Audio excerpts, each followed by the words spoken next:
Today I'm going to show you why I think it would probably be better if more people waited for overextended markets before entering trades. What does it mean when I say that a market is overextended? In this video, we're going to talk about the Forex market. So, in Forex trading, overextended is a term that I use to describe whenever price goes really far in one direction without any major, clear, significant pullbacks. Obviously, there will be pullbacks on every single time frame. However, when price goes really far in one direction, with not really any crazy pullback, something like literally this small, for example, is not really that big of a pullback. The idea is that it's just likely to revert at some point. This is called mean reversion, when price has kind of a mean price, kind of an average price that it's going along, and then when it diverts too far from that mean, it will revert towards that mean. So with that being said, this pair New Zealand dollar CHF, I've actually shared this in my free Telegram channel. It's the first link in the description, or I'll probably put it in the pinned comment. You can join it. There's 60,000 people in here right now, and I post literally all my analysis in here, and I've done this for over 6 years at this point. It's completely free. You can be in there in like the next 10 seconds by just clicking the link in the description or the first link in the pinned comment. So with that being said, I said this week I'm excited for, this looks like New Hampshire. NH is an acronym for New Zealand dollar CHF. NC is NZD CAD, and H is NZD CHF. A little bit of trader nomenclature there. So I put this week I'm excited for NZD CHF, and I'm going to also post updates in here if I take a trade or anything like that. I'll recap it here in this Telegram channel. Be careful searching this Telegram channel on Telegram, because there's a lot of fake channels of me and a lot of fake profiles of me. Just use the link in the description, nothing else. You'll see, because there's about 61,000 members in it at the time of making this video. So there's a couple of reasons I'm looking to take this, because of how nicely overextended markets play. Whenever we're looking at overextended markets, I'm going to show you a concept here. Let's say that you're looking to take a break and retest of some sort of currency pair, right? So price breaks above a zone, comes back to test this support, and you're looking to buy. You have to decide how you're going to structure the risk for this trade. So if price comes in here into the support, you can buy at the support, and you could put a stop loss just below the zone. The only problem is that if it goes and stops out, then price is still technically valid, because as long as it remains in this uptrend, a break and retest is a trend pullback entry mechanism. It could still pull back a little bit further past this previous high, breaking the zone, stopping you out, but still being perfectly valid because it's still in an uptrend. So then you have to ask yourself, okay, would the best risk structure be to put my stop loss past the previous low? So you structure your trade that way. So you're entering up here at the zone, right? Putting your stop loss past the low. Well, problem is sometimes price could come all the way to that low, test, and then start bouncing. And then now, to make this viable from a risk structure perspective, you have to have at least a 1-to-1 risk reward ratio. Your stop loss is huge, and your target has to also be significantly bigger to account for at least getting a 1-to-1. And don't even get me started if you're trying to use a 1-to-2 or a 1-to-3 risk reward ratio. It becomes increasingly and exponentially more difficult. So then you're like, okay, you know what? If price breaks the low, that's the moment where price is most likely to revert, because generally when price makes a new high, it generally has a pullback to the downside. And generally speaking, in general, when price breaks a low, it just typically has a reversion and it comes back to the upside, even if it's just a pullback for a little bit, even if it just comes to retest the recently broken zone, and then it continues into back to the downside, you'd still be stopped out of this trade. And then you've also probably sat in it a while if you've taking trades on the 1 hour or 4 hour time frame. I'm not here to scalp the 1 second time frame, and I'm not here to try to swing trade the decadely time frame. I hang out on 4 hour, 1 hour, and minute 15, and I just kind of put everything together to decide on trading opportunities. So the break and retest, while you can trade it, and while it's a good way to potentially give yourself a simple way to enter trades and get some experience and data, it does have its shortcomings. What I like to do is I just like to wait for trades that have the best risk structure. Now, what that means is there's a very low potential for it to continue the stop loss, and there's a very high potential for it to continue into profit, and ideally to the profit target. I generally structure my trades based off a 1-to-1 risk reward ratio, and I'm going to show you exactly how. This is the entire trading approach. There is nuance, obviously, but I can explain it all in literally 10 seconds. You ready? Price goes up, price goes down, price goes up, price goes down, price goes up. I sell. That's it. Now, how do I structure risk? I generally have the stop loss in a location where it's really far past the high. So that way, if it keeps going against me, right, it would be very unlikely to continue that far without a single pullback. And if it does go against me, say I enter and it goes halfway to the profit target, halfway to the stop loss, then it reverts back into profit, I can generally just close those trades around break even or a small profit, small loss, and they're really inconsequential. So what this means is that it gives me the lowest chance of getting stopped out if I'm entering on new highs that have extended really far in a market like this, where there's kind of like a clear swings up, then down, then up, then down, then up. It's like the next logical move that makes intuitive sense is like probably going to pull back, just because that's what happens most of the time. Obviously, it doesn't happen every single time. I'm not here to argue that I am God and can predict every single move. But for the past 2.5 months in my Discord channel, it's called Nick's Trades, where I call literally all my trades. For those of you in here, we've got hundreds of members in here. It's a subscription that you can buy to follow all my trades and all the exact specifics. I have a 92% win rate. I will say that again. I have a 92% win rate. The YouTube video that I uploaded to my channel right before this one that I'm making right now documents this entire Discord server. Sorry. And you get to see pictures of me and my girlfriend Bonnie as well, and audio message documenting everything I'm waiting for, all the stuff that's going on. I literally show everything, and I've documented it. There's been like, I think 22 trading opportunities, and I've only lost 2 of them in the past like 2.5 months. That's a 92% win rate or something close to that. It is it's ridiculous, but that's why I get to say that, is because it is objectively true. I've literally done this live, shown everything, all my terminals, all the P&L, balances, equity, literally everything. And I do that because I'm very selective about trades that look very, very good. If you take a trade, for example, a sell at resistance, right? You're selling, betting that price will bounce there, and then half the time price will bounce and half the time price won't. This, unless you have an extremely high level of intuition and discretion, and you have a lot of experience that can dictate and warrant you having a win rate that is above 50%, it's generally just 50-50, which is why I tell people it's great to start with support resistance, because it just gives you an easy way to enter trades, easy way to structure the risk. Then as you watch things playing out, you can start to develop that sense of intuition where you can look at a chart and you can ask yourself, okay, do I feel like it's going to bounce here? And sometimes you'll be like, yeah, looks fine, I'll take the trade. And maybe you're right more than half the time when you take those trades. But other times you'll be like, I'm not quite convinced that it's going to bounce here. Someone will look at you and say, hey, Johan, it's just 50-50, right? So it's going to bounce there. So why are you trying to predict the market?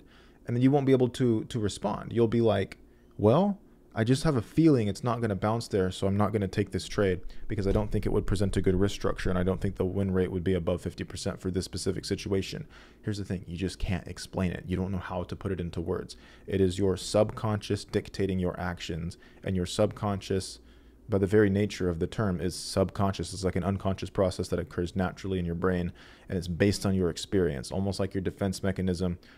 When somebody like raises a knife to try to stab you, you're probably going to like be like, oh shit, and like lean back and try to get out of the way.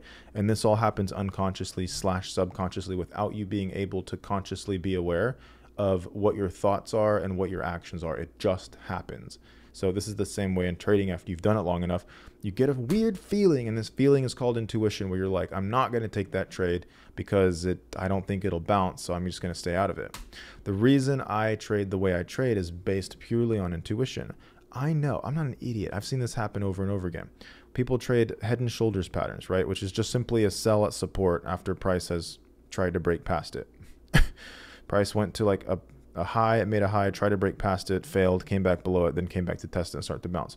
So if you're selling this, right, you may have an entry here. Your stop might go right above the zone. Maybe it'll go above the recent high, wherever you put it, but you're probably going to have a target somewhere down here and then a stop somewhere up here. It could be structured a number of different ways. The only problem with this is the fact that, like, generally with head and shoulders patterns, if you're taking them after a trend, the trend could reverse and end, yes. However, the trend could also just continue and it rockets up. Then where do you structure risk? Is it right above the zone? Do you put it above the recent high? And then you're getting stopped out over here at the location where price is most likely to reverse because it's already gone far enough in one direction without a pullback. This is where my whole trading approach was built on. I used to use dollar cost averaging, hedging, a grid recovery approach in which I would add to losing trades in a risk structured way that was predefined so that I could get myself out of positions that essentially where I was wrong in the first entry. The only problem is you have to use extremely small sizing to do that. Trading the way I trade now, I know with a 92% win rate to be objectively, statistically accurate, and you can confirm this in my Discord channel as of today. Since I've started the Discord server, it's been about a little over 90%. With that being said, it is because I have the intuition to justify whether or not I think something is likely to occur. So with that said, I know when price goes really far in one direction and it goes really high and it makes a new high, and perhaps it it hits like a round number, like in this case, for this example, it would be like 0.63. Price gets to a round number. Perhaps it's also like a daily support resistance zone, right? All these things come into play where I'm like, I think it would be really unlikely to continue all the way up here to the stop loss. And instead, I think it would be really likely to come all the way down here into profit, to where I would at least be able to close in some profit. Sometimes it's halfway to the target. Sometimes it's 70, 80, 90% of the way to the target, right? But I know it's probably going to end in some sort of profit. 92% of my trades statistically over the past few months have ended in some sort of profit. Only 2 of them resulted in loss. That's freaking crazy. Why is it crazy? It's crazy to everyone else because they don't understand the fact that I've been doing this for over 8 years. It's 8 years and 2 months to be exact. This is May of 2024. I started trading in March of 2016. This is a little over 8 years. I've just been seeing the same stuff over and over again for years. My intuition speaks for me. If you have more experience or you have better data to suggest that your win rate is higher than mine, or that you're a better trader than me, or that you have something to offer me, please let me know in the comments. But first, let us know why we should listen to you before you start giving your advice and suggestions on the internet. I put my money where my mouth is. I've been sharing my trades and analysis in Telegram for 6 years, and I have a documented history of live trading for pretty much my whole trading career, save for maybe the first 6 months before I started a group chat and before I started teaching. Outside of that, I know what works and I know what doesn't. I'm uniquely qualified to tell you what I believe works and what I believe doesn't, because it's worked for me and I have a documented history of it working long term. That being said, that's why I structure my trades like this. What if we're looking at a buy scenario? It will be the same thing, just opposite. Price makes a lower low, makes a lower high, makes a lower low, lower high, price makes a lower low. My idea, this is my very crazy idea, is just when it makes a new low and it extends really far in one direction, perhaps it also gets to a round number, is to buy, have a stop loss distance far enough to justify taking the trade, and to justify like the likelihood of it stopping out would be very low. So I'd buy there. Even if price goes a little bit against me, if the stop is far enough, like something like this, right, and the target is somewhere reasonable, meaning it could still pull back and still make a lower high and then continue in the downtrend. As long as everything is structured this way, and I wait and I wait and I wait and I wait and I wait until I get an entry that I think is perfectly reasonable, I can buy on a lower low, and then if price, even if it goes against me a little bit, when it finally has a reversion, I can generally close in some form of profit. Not all my trades go all the way to the take profit. In fact, most of them are closed between 70 and 90% of the way to the profit target. Because they'll get near the profit target where I thought it would go, but then they'll start bouncing or going sideways or reversing before then. And in those cases, I elect to just close the trade early, and then it's generally a quick trade and I'm in and out. There has been some trades that I've called over the past few months. This is all documented live, where I've made like $50,000 in a matter of like 12 hours or less, just taking a trade, and then it reverses and it goes into huge profit really quickly, narrowly misses the profit target, then starts going sideways, and I just get out. The point of the matter is when you take trades, when the markets get really quote unquote overextended, meaning they just go in one direction for a really long time, and you wait and you wait and you wait and you wait and you wait, and then you enter after that, those markets have a higher tendency and a higher proclivity to revert, and they have a better chance of just having, even if it's not a complete reversal, right, just a little reversion back to maybe like the previous low, or perhaps it goes a little bit higher and still makes a lower high, so that it's still kind of aligned with the overall downtrend with where the lower highs and lower lows were going. When the structure is clear like this up, down, up, down, up, down movement, it's great. It's very easy to find trading opportunities, and it's just a matter of patience. I, for example, have not taken a trade in almost 3 weeks. 2 days from now, today is Saturday. So 2 days from now it will be Monday, and that will mark 3 weeks that I have not taken a trade. Not a single trade. There's been trades that I was looking to take that never set up. For example, AUD CAD, if we're here on the 1 hour chart, price was going up and up and up and up and up. I was waiting for price to have a pullback of a little bit more, and then go up and quickly make a new high up here around this price, 915. But that never happened. Instead, price went up here, and then it ranged. And look how long it ranged. This is just a 1 hour chart, but look at how long price ranged from that moment. Started from here, it was ranging until it broke the highs. This was, let's look at how many candles and how many days this was. This was 12 days and 5 hours. So one trading week is 10 days. Sorry, is 5 days. 2 trading weeks is 10 days. This is just over 2 trading. This is 2 weeks and 2 days. For 2 weeks straight, this thing went sideways. Had I entered a trade and not followed my quote unquote sense of intuition and criteria that allows me to get into trades that I think are good enough to take from a risk structure perspective, had I just entered and FOMO'd in, it would have gone sideways for all this time, would not have reverted into the amount of profit that would have allowed me to get out and profit, which would have been somewhere around here based on this structure, right? Like 80 CAD, it's just going, it made a low, high, higher low, higher lows, higher high, higher low, higher high. I thought it would like pull back here to make it potentially a higher low before going up.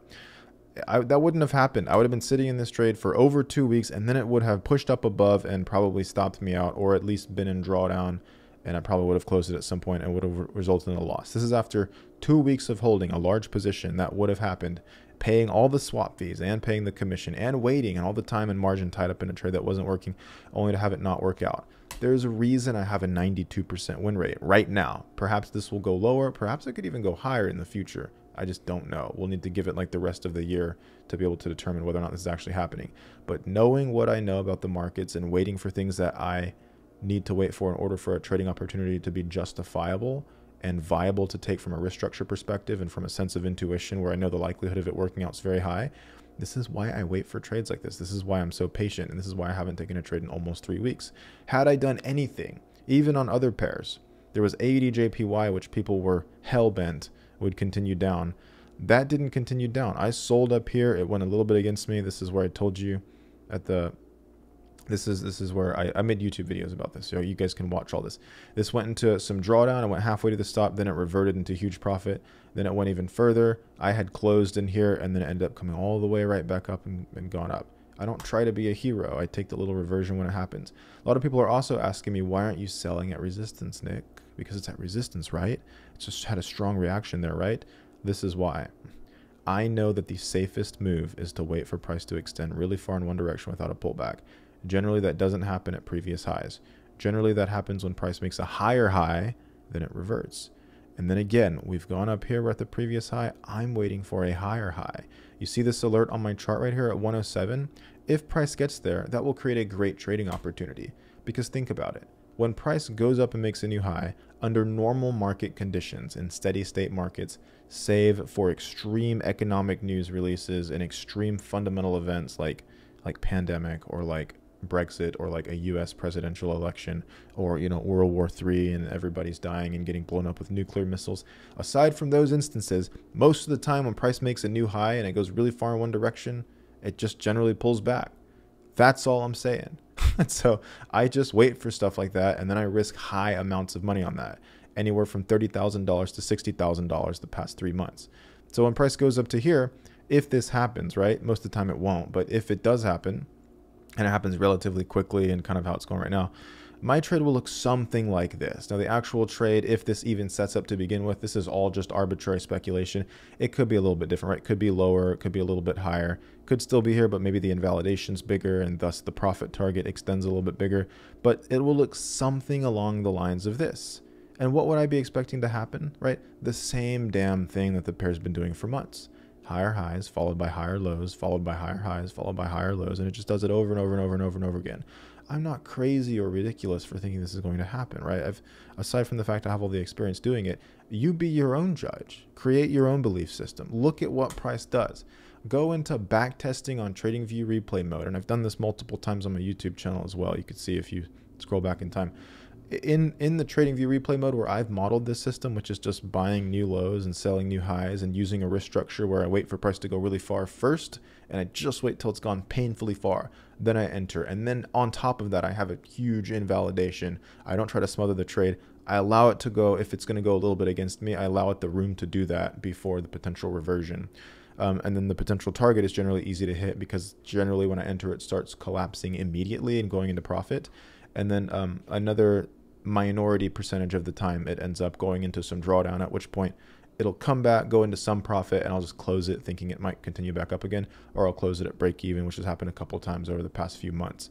I save myself a loss. That means when I'm right usually like a good percentage of the profit target, if not actually hitting the TP.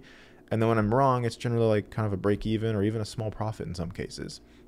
So if price goes up to here and I sell, I know it's very unlikely to hit the stop loss, and I know that it's very likely to hit the profit target. And again, This is not just my opinion. This is objective facts based on statistical evidence. It's true for me personally. So it is an objective statement about a subjective trading approach. As the conundrum that might be, that is absolutely true, even though it sounds like a literal paradox. So there are two trades that I'm looking for going into the next trading week. It is NZD CHF and why. Let's keep it very simple. When price rockets up and makes new highs like it did here, has a pullback. This was a new high, had a pullback, had a bigger pullback, and then it just ranged for all this time. Now it's gone up, had pullbacks, made a couple higher lows all coming up in this area. Now we've gone up and made a big high. Some people will say there's a major resistance zone here. Some people will say there's a round number. Look, it's hitting the 0.56 price level. So that means that, you know, price might bounce there. Some people will use their RSI and stochastic oscillator and Wagyu beef smart money concept, liquidity distribution, accumulation, Kobe stake, candlestick strategy, entry mechanism for determining the exact entry. I don't give a shit. Like if price looks like it's gone too far in one direction without a pullback, I wait until things quote unquote feel right. And this is something that's painful for new traders to understand, because it is truly just based on subjective discretion, your personal opinion as a result of the accumulation of your experience, which dictates intuition. It is not third eye BS. It is not woo-woo BS. It is nothing fancy or magical. I am not making any indirect assumptions about reality that cannot be objectively proven through science. I am just saying that the more experience you have as a trader, the more you start to get a quote-unquote feeling about what you think is likely to happen, and then thus the more you can rely on that feeling, that sense of intuition, to help you in your trading decisions. If price goes up to here and starts doing something where I think it's going to play out, I will be entering this trade, and I'll be entering this trade 2 days from now. If you want to be a keyboard warrior and come find this video a week or 2 or 3 from now after this has already played out, keep in mind my exact trade might not be this. It could be further up here. The stop loss could be shorter. The stop loss could be wider. The entry could be different. The position sizing could be slightly different. I could have a plan if it starts reversing to enter a sell down here, but have the stop loss wider, and then have a plan to add another position if it goes up to say like 0.56, right? It could be multiple things. Whatever I do, I share every single thing in the Nick's Trades channel. And this is in my Discord server. And just this morning, I shared this exact analysis here. I do things like this where I share, in this case today, just like less than an hour ago, I sent a 15-minute audio message, 16-minute audio message, showing exactly my entire plan for entering this trade at market open if certain things and certain criteria happen. And again, if you want to see the full history of this Discord server, just go to my last YouTube video. It's called like something like I've made $180,000 over the past 6 weeks. Calling everything live. It's just the previous video before this on my YouTube channel. Now, with that being said, you should also just follow my free Telegram channel, because that's all you really need. You don't even have to pay me to learn anything. You can watch my YouTube videos and follow my free Telegram channel. I've always provided free resources because I don't believe people should have to pay for information. The information I'm telling you in my YouTube videos and everything else online, it's been online for free for years. What I do is I just compile it in a very simplified way, and I just teach everything that I believe people should know without all the fluff. There's so many bullshit things you could learn about trading that don't really matter. And the most painful part of this is that I see so many people doing things that do not matter at the cost of things that do matter. I'm trying to change that. I'm trying to help people simplify their trading approach, because I do believe that if you just keep things simple and control risk, then long term, you have a better statistical chance of becoming profitable. And that's just my opinion. Nothing I say in this video is financial advice, and I've never played financial advisor. Nothing that I say in this video should be construed as financial advice, and trading is very risky, and most people lose money, and you're probably going to lose money even if you listen to every single thing that I say and every other financial YouTube person on the internet says as well. You should just really take everything with a grain of salt, and you should always ask for evidence that somebody can actually trade before taking any suggestions or any sort of information that they provide. Everything here on my channel is just for general information purposes only, and most importantly, it is all just my opinion. Be very careful as you navigate through your trading journey and consider everything that I've said here in this video.